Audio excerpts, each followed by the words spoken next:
Bertie told me that we have copies of our anthology, which includes not all of, but many wonderful texts from each of the writers of this cohort. Are they around?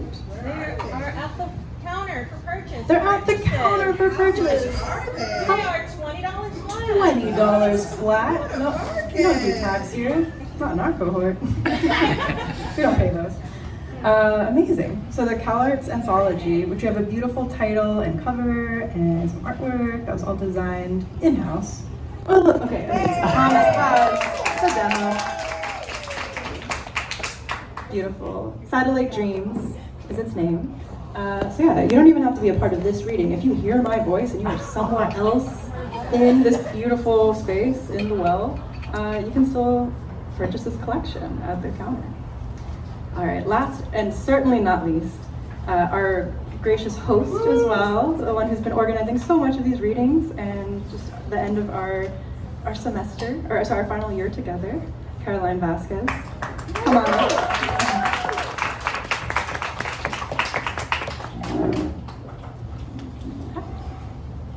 Caroline Vasquez is a writer and big sports guy from California's Antelope Valley. She has a BA from Rutgers University, an MFA from CalArts, and 2 motorsports licenses to work at racetracks across the world. How fucking cool is that? Caroline, let's hear it. Woo!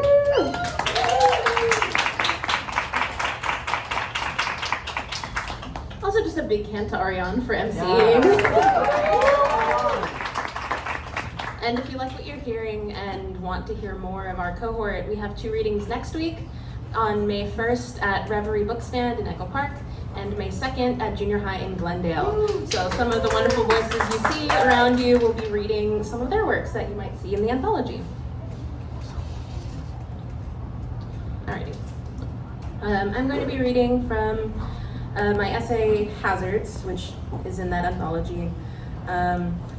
Yeah, I've sort of made a bit of a name of myself about really liking cars and and racing, which is funny because I am so scared of driving. I don't drive at all, and so when I tell people that, it's like, okay, how does that make sense? My time in this program has been sort of figuring that out for myself. Like, what is it about cars and racing that really interests me? And I guess, what about loving things even when you're scared of them? What about loving things that don't love you back? Why do we do it? And for me, I think it's usually about the people who do things and make things matter.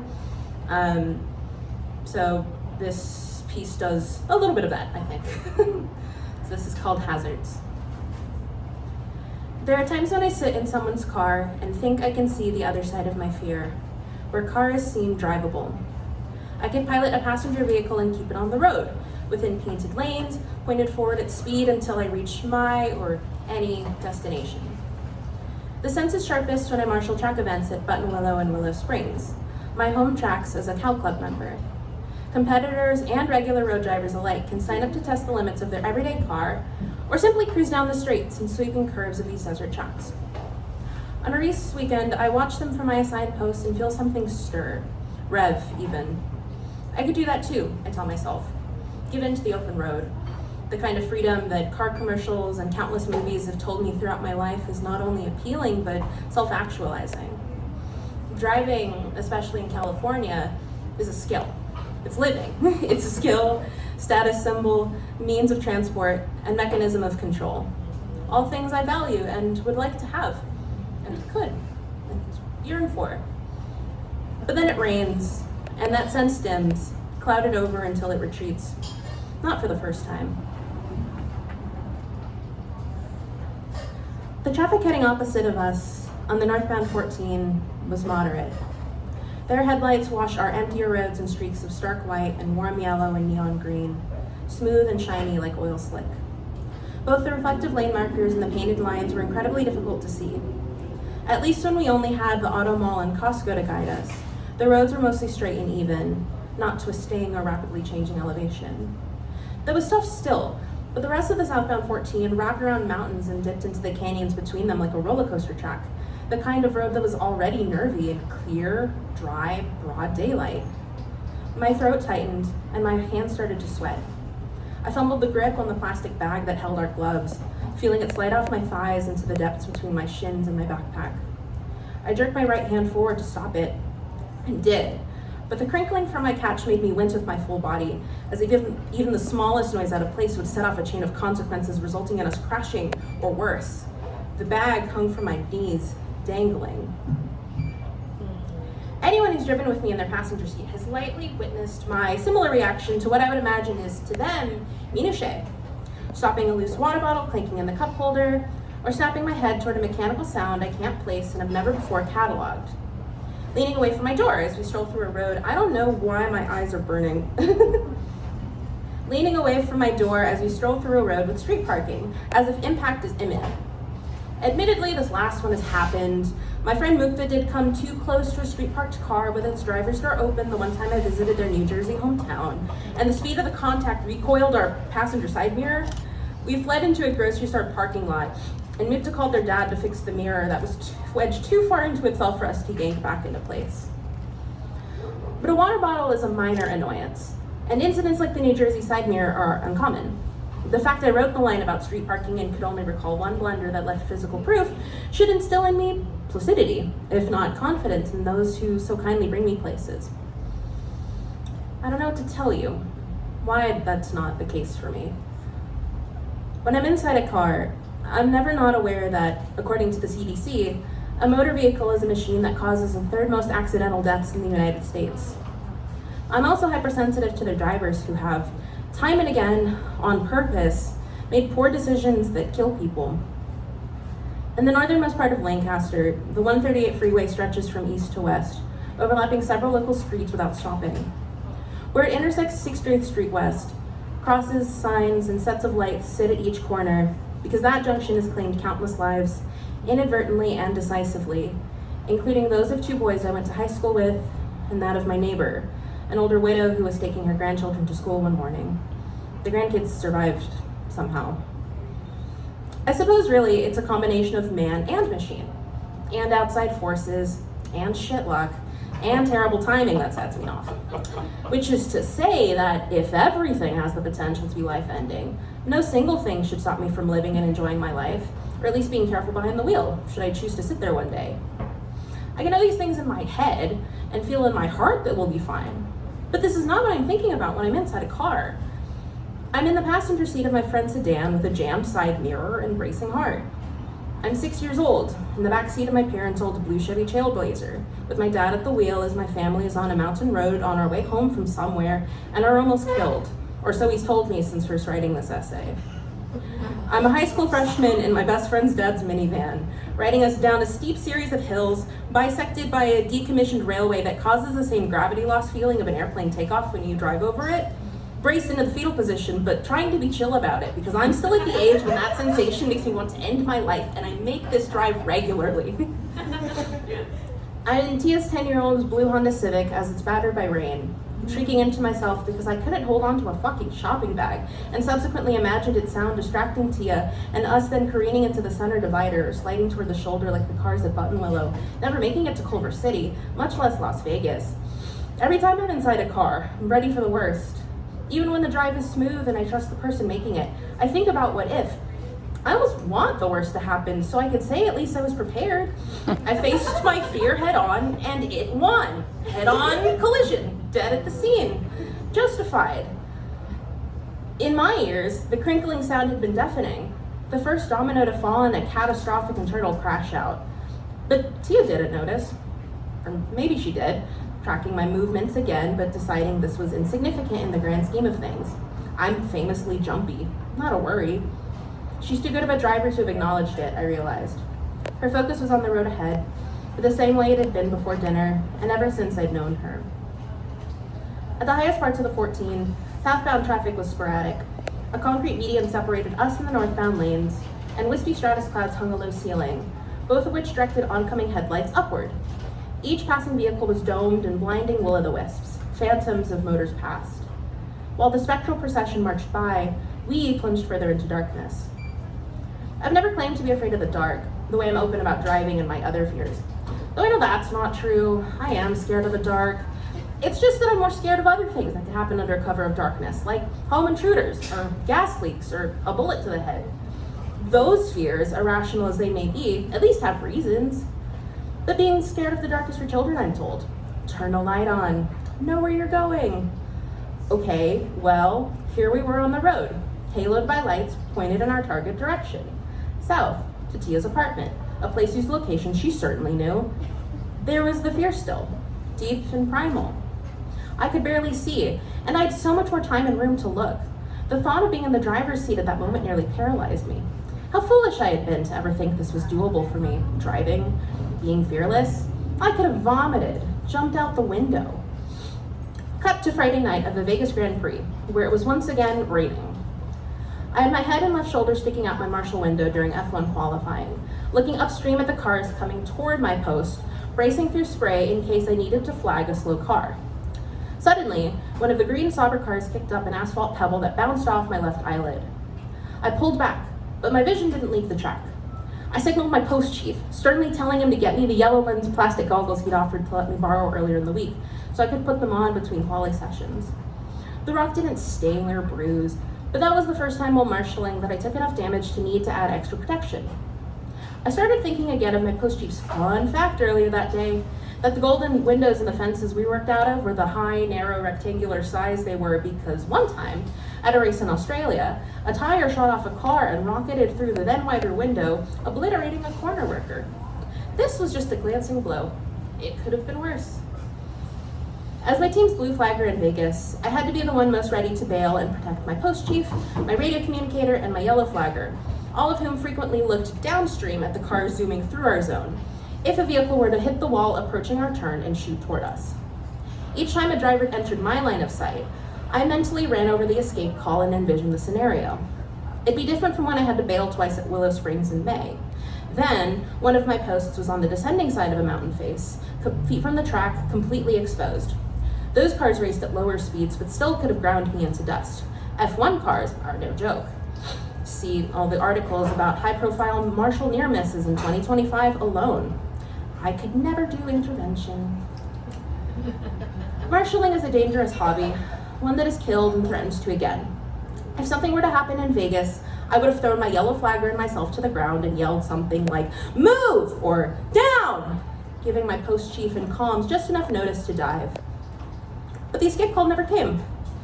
The closest incident happened during the otherwise sleepy race, when Lando Norris tapped the wall at the apex of turn 5, tearing off scraps of magenta T-Mobile banners, but continuing with no significant debris trail or immediately apparent damage to his car.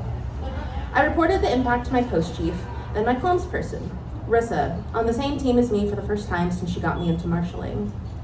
The post before us made the call to race control in the moment with no issue, my post chief said.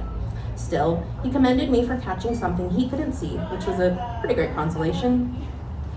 During that split-second wall tap, my heart had been in my throat, the way it had been each time a car snapped over the slippery surface before righting itself on the road.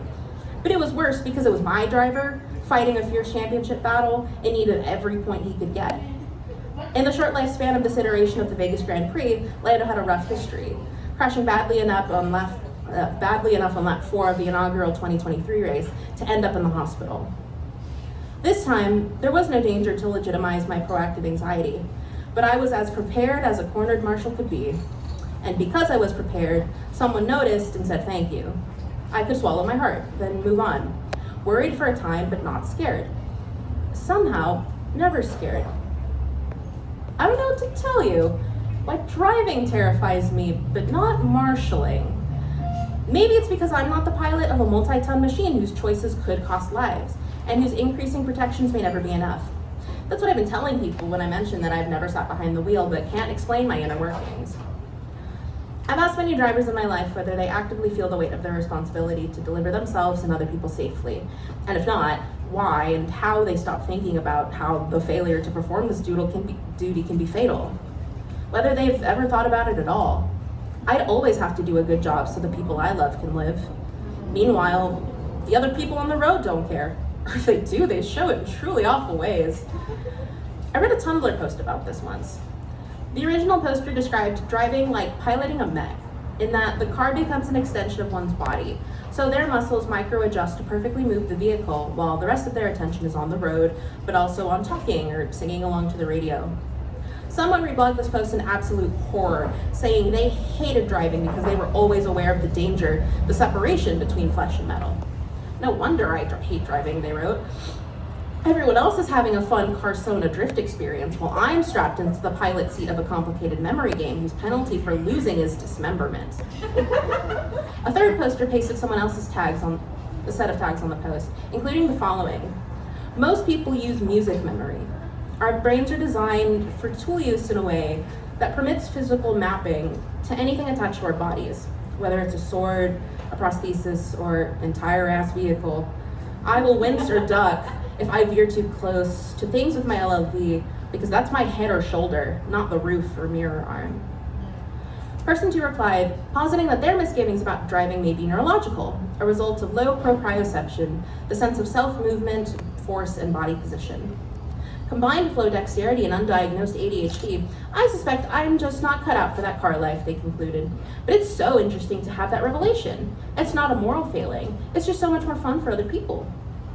I'm bad at assessing space and depth, but my eyesight is better than 20/20, my reflexes are sharp, my balance is fine, and I can easily adjust my movements based on external stimuli and pattern recognition. In Vegas, I went from struggling to determine where and when cars needed to be blue or white flagged during the first F1 practice session, to scoring a near perfect grade in the third. Lack of motor control is not a problem for me, though obviously that is the issue in a different sense. The southbound 14 descended toward Santa Clarita. Rain became drizzle, clouds cleared. I'd never been more grateful to see sky glow over a suburban horizon. We were past the halfway point in the drive, but it already felt like the closing stretch. I wiped my sweaty hands on my jeans and recalled the plastic bag onto my lap. The crinkling was less loud in my skull this time. I lowered my shoulders away from my ears and rolled them back to relieve tension. Then I sank lower into my seat, landing in that place where I could drift off. My eyelids grew heavy, and I let them close, if for a second. But Tia started up conversation again, possibly to keep herself alert, or maybe she'd been attentive to my anxiety after all, and was now sure that I would reply in more complex ways than non-committal hums and uneasy laughs. I wasn't mad about it. While I am certain that I've never ridden in a car and felt at one with it, I often settle enough to fall asleep in them. Purring engines and lulling uniform motion have set the stage for some of the best naps I've ever slept. This is true even when I'm in an unfamiliar vehicle, or the driver is not someone I trust, both of which should deeply agitate me. I've even gotten sleepy while at a marshal post, despite having worked highly recorded and monitored races. When I talk about my fears and incongruent reactions with people, a common response is that it's not really the cars I'm afraid of, but the lack of control. It would explain why I can't ride roller coasters, why I need to be involved at everything that pertains to me at my own expense, and why I should really consider getting an OCD diagnosis.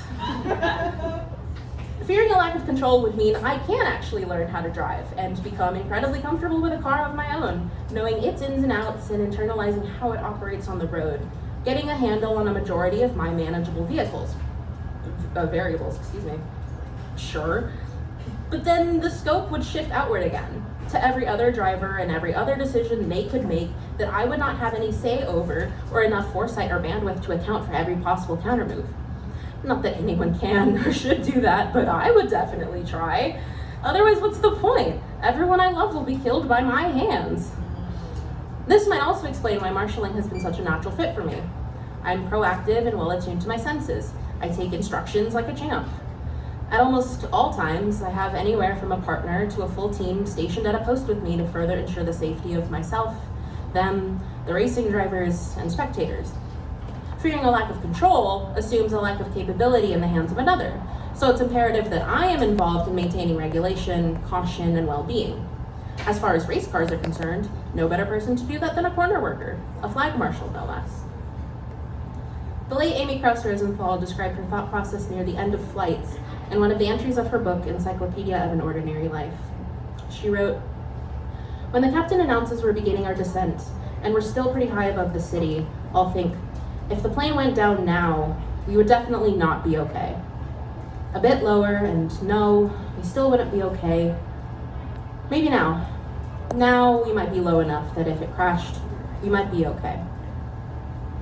I'd argue maybe the crux of all this has less to do with my need to have control all the time, and more with admitting that, yes, it's actually death I'm afraid of. But since I know everything has the potential to be life-ending, I'd much rather risk dying while doing something I love and choose to get involved in, than while doing something other people love more than me and think I should love too. Except, if we zoom out past marshalling, loving driving is also getting involved. Most marshals work trackside because they love driving. Maybe they race themselves or have family who do. People who love driving belong to a group who enjoys the same thing and work toward a shared goal by placing themselves at the center of the action. It's no different from my being a K-pop fan who not only goes to concerts, but also hosts community events and learns dances, or a reader who writes books. What's scary is that I could learn to love driving. I could. No need to fundamentally change my identity or self-actualize, because I've been a full person the whole time, and driving might just add to the life I've worked hard to cultivate. But maybe that's all one big excuse to grapple control again, in a way that flatters me and makes it seem like I was the one to reach that conclusion first. Oh, we're going in circles, I fear. Like a race, a thought loop must end eventually. Bring this one back to the garage. Thank you.